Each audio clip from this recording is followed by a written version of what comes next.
పూర్తి డిస్క్లెయిమర్. ఈ వీడియో మొత్తం యంత్రం ద్వారా ఆర్టిఫిషియల్ ఇంటెలిజెన్స్ ను ఉపయోగించి తయారైంది. ఈ ఛానల్ యజమానులు ఈ విషయంలోని ఖచ్చితత్వానికి బాధ్యత వహించరు. ఖచ్చితత్వం సాధించడానికి మనం ప్రయత్నిస్తాము, కానీ ఇది ఒక ప్రయోగం మాత్రమే, దయచేసి తెలుసుకోండి.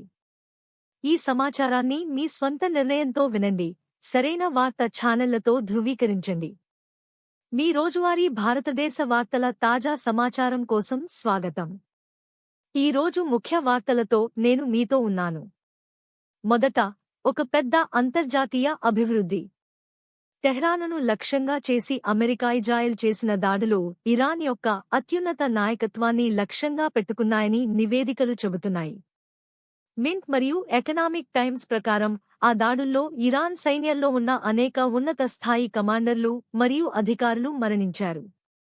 నివేదికలు ప్రకారం ఆ ఆపరేషన్లు సుప్రీం లీడర్ యాయతో అలీ ఖామేనీ మరియు అధ్యక్షుడు మసౌద్ పెజెష్కియన్లను లక్ష్యంగా పెట్టుకున్నాయని చెబుతున్నాయి. ఖామేనీ యొక్క స్థానం తక్షణ అనంతర సమయంలో అనిశ్చితంగా ఉందని నివేదికలు చెబుతున్నాయి. దేశీయ విషయాలలో ప్రధాని నరేంద్ర మోడీ ఇండియా పాకిస్తాన్ కొనసాగుతున్న ఉద్రిక్తతల మధ్య ఎయిర్ చీఫ్ మార్షల్ ఏపీ సింగ్తో భేటీ అయ్యారు. ఈ భేటీ ఏపీ మరియు ఎన్డీటీవీ నివేదికల ప్రకారం జరిగింది. సరిహద్దుల వద్ద భద్రతా సమస్యలు ఇంకా ఎత్తుగా ఉన్నాయి మరియు ద్వైపాక్షిక డిప్లొమసీ కొనసాగుతోంది. ఇది ఈ రోజు ముఖ్య అభివృద్ధుల సంక్షిప్త పరిచయమే. ఈ బ్రీఫింగ్లో చేరుకున్నందుకు మీకు ధన్యవాదాలు. ఇది ఇండియా న్యూస్ డెస్క్, వీడ్కోలు. రేపు కలుద్దాం. ఈ రోజు యొక్క పోస్ట్ ఇక్కడ ముగుస్తుంది.